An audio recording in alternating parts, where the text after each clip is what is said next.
So now we're going to try a convex mirror. Now remember, convex mirrors have a slightly different set of rules because my object is now going to be over here. And because it's curved outwards, the focal point and the center of curvature are inside the mirror. So remember, this is a light that's or a mirror that spreads light out. So we have to remember the rules are similar but slightly different. So rule number one, we start off the same way through the top of the object straight in. But remember, instead of going down through the focal point, the light's going to go up and out. And in fact, it won't go into the mirror like I just did. It's just going to line up with the focal point. So it's going to go in. And then remember, when you draw this arrow, you're going to line up this arrow so it goes through the focal point and then right here where our light hit our mirror and straight out. So there we go. There is rule number one. So now let's try rule number two. New rule number two, I'm going to aim towards the focal point. So I'm going to aim down like this. But when I hit the mirror, you're going to stop when you hit the mirror. So you would have stopped your line back here. And when you hit the mirror, the light will go straight out. Okay, rule number three. Rule number three, we're going to aim at the center of curvature.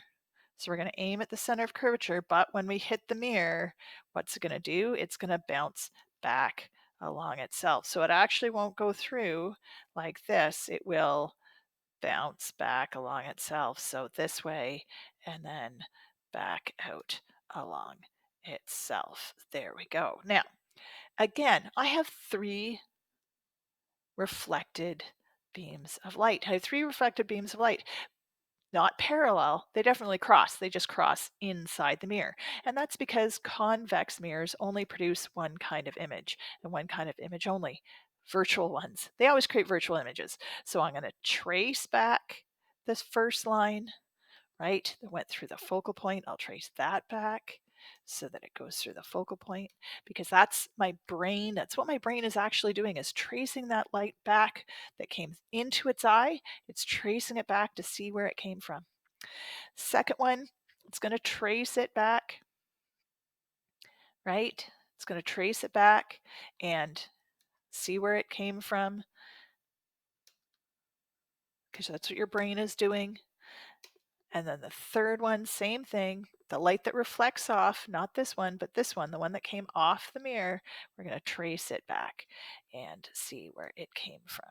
Now you'll notice all three of these do cross. They cross inside the mirror as we expected, right? Because I am now creating a virtual image. So I'm going to draw that image in as this little arrow. I'm always going to start at this line and then go towards where they cross. In this case, there they are. I'm going to then give the description of my image. So size, this is definitely smaller, right? That's a tiny little image I just drew.